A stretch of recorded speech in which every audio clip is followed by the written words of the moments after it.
insya-Allah wakaf ini akan menjadi penyumbang yang besar kepada kemajuan sosioekonomi masyarakat di negara kita.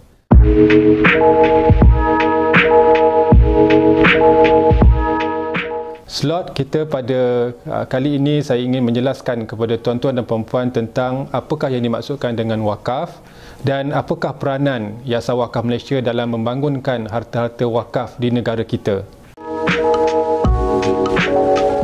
Wakaf ini adalah salah satu instrumen infak di mana kita membelanjakan harta kita ke jalan Allah Subhanahu Wa Taala. Dan wakaf berbeza dengan sedekah kerana wakaf menjanjikan pahala yang berterusan kepada penyumbang-penyumbang wakaf, insya-Allah. Jika kita teliti dari sudut sejarah, wakaf telah menyumbang secara signifikan kepada pembangunan ekonomi masyarakat Islam. Ini bermula sejak zaman Rasulullah SAW lagi dan diteruskan oleh para sahabat dan hinggalah kepada pembukaan dan perluasan empayar Islam. Namun begitu, kalau kita lihat pada zaman kita sekarang ini, sumbangan dan peranan wakaf itu masih belum terlihat dan kelihatan secara signifikan untuk membangunkan agenda ummah. Jadi kita ambil contoh di negara kita sendiri, kita mempunyai banyak tanah-tanah yang telah diwakafkan. Kami kita ada sekitar 33,000 ekar tanah di seluruh negara, tanah yang telah diwakafkan. Hanya 15% sahaja tanah ini yang telah dibangunkan. Maknanya ada lagi 85% tanah yang masih lagi perlukan kepada pembangunan yang signifikan kepada ekonomi masyarakat Islam.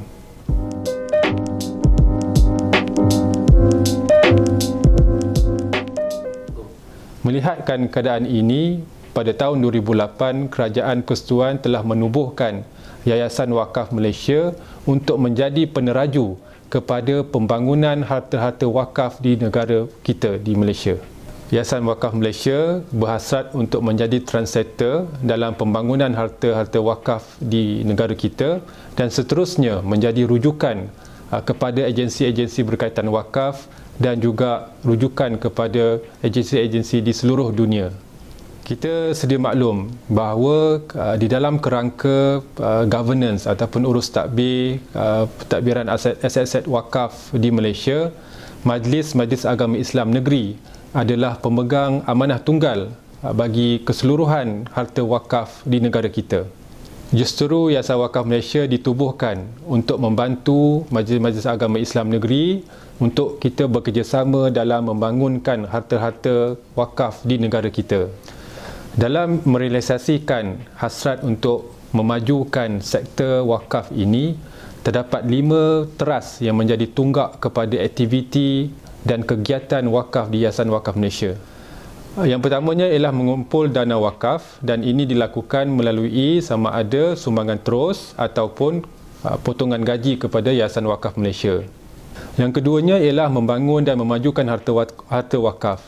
Jadi dana yang dikumpul akan disalurkan kepada Majlis Agama Islam Negeri untuk dijadikan modal membiayai projek-projek pembangunan harta-harta wakaf di negara kita.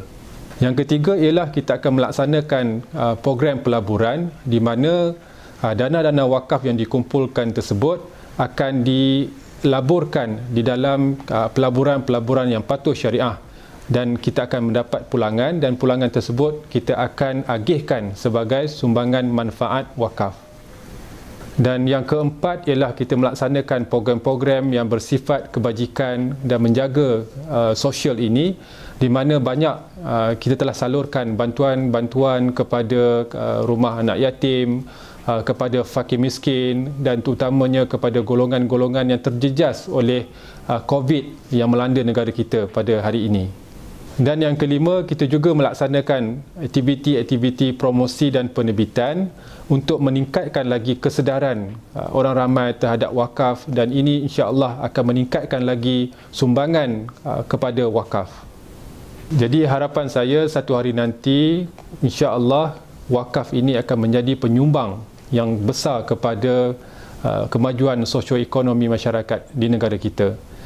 Justru saya ingin mengajak tuan-tuan dan puan-puan masyarakat di luar sana untuk sama-sama menyokong segala usaha yang dilakukan oleh Yayasan Wakaf Malaysia dalam membangunkan harta-harta wakaf di negara kita.